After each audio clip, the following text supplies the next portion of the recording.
But let's take it back to our conversation with Chris Lowe, who is the Regional Director for I&M Bank. And thanks for staying on. Perhaps just walk us through in regards to the performance of the bank. I do know that the bank reported a 25% increase in your profit after tax at a very difficult time for many economies within this side of the Sahara. That's correct. We delivered a good performance and looking forward, we're positive about the outlook for the full year.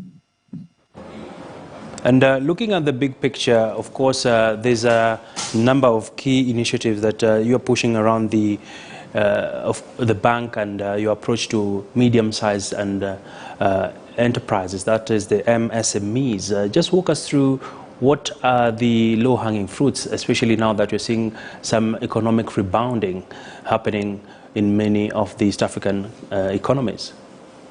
So the MSME segment, as you've alluded to, is an absolute engine of growth for all the economies in this region, and is a key focus area for our businesses in Kenya, this home market, as well as Tanzania, Rwanda, and Uganda.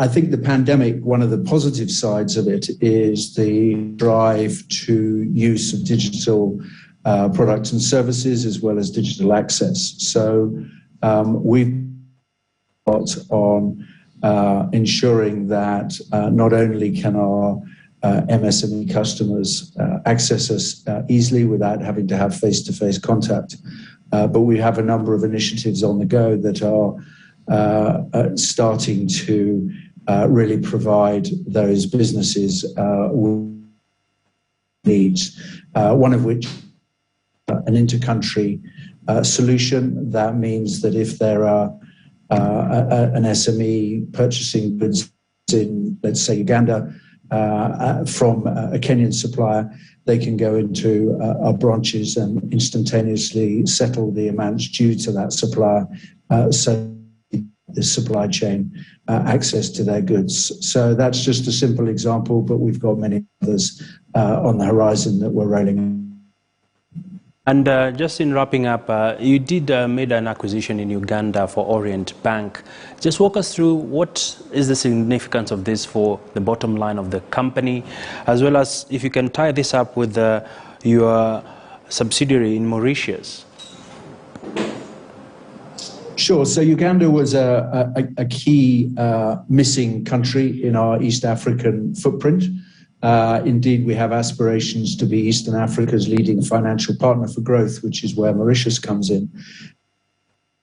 For us, many of our clients, whether they are large corporates or SMEs, excuse me, or indeed personal or retail banking customers, they've got operations that span perhaps 2, 3, or even 4 of our countries across the region. So by acquiring Orient Bank, now rebranded as I&M Bank Uganda Limited, we can offer a similar range of products and services to those clients and service them centrally if that's their need, or for their country needs across the region.